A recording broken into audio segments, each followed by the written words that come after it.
দাঁত নিয়ে ৫টি ভুল ধারণা। ১. ধারণা, বাচ্চারা মিষ্টি জাতীয় খাবার ও চকোলেট বেশি খায়, তাই তাড়াতাড়ি তাদের দাঁত ক্ষয়ে যায়। বাস্তবতা, দাঁত ক্ষয় সব বয়সীদেরই হয়।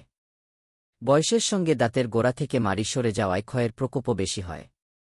তাই প্রাপ্তবয়স্কদের উচিত নিয়মিত দন্ত চিকিৎসকের পরামর্শ নেওয়া। ২. ধারণা, আঁকাবাঁকা দাঁতের চিকিৎসা শুধু কিশোর বয়সে করা হয়। বাস্তবতা, দাঁত আঁকাবাঁকা থাকলে বা কামড় দিতে সমস্যা হলে যেকোনো বয়সে চিকিৎসা করা যায়। তবে কম বয়সে করা ভালো। এতে চিকিৎসার ফল দ্রুত পাওয়া যায়। ৩. ধারণা, শুধু চিনিজাতীয় খাবার বেশি খেলে দন্তক্ষয় রোগের প্রাদুর্ভাব হয়। বাস্তবতা, খাবারে চিনির পরিমাণের তুলনায় সেটি কতক্ষণ দাঁতের গায়ে লেগেছিল সেটির ওপর নির্ভর করে দন্তক্ষয় রোগের প্রাদুর্ভাব। করণীয়, ২ বেলা নিয়মিত দাঁত ব্রাশ ও ফ্লস করলে দন্তক্ষয় রোগ কম হয়। ৪. ধারণা, ব্রাশ করার সময় দাঁতের মাড়ি দিয়ে রক্ত পড়া স্বাভাবিক। বাস্তবতা, ব্রাশ করার সময় রক্ত পড়া মাড়ির রোগ জিঞ্জিভাইটিসের প্রাথমিক লক্ষণ।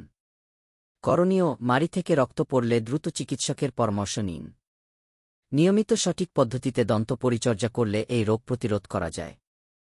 ৫. ধারণা, আক্কেল দাঁত সমস্যা তৈরি করে, তাই এটি ফেলে দেওয়া উচিত। বাস্তবতা, আক্কেল দাঁত সঠিক অবস্থানে থাকলে কোনো ব্যথা বা অন্যান্য সমস্যা তৈরি না করলে ফেলে দেওয়া উচিত নয়।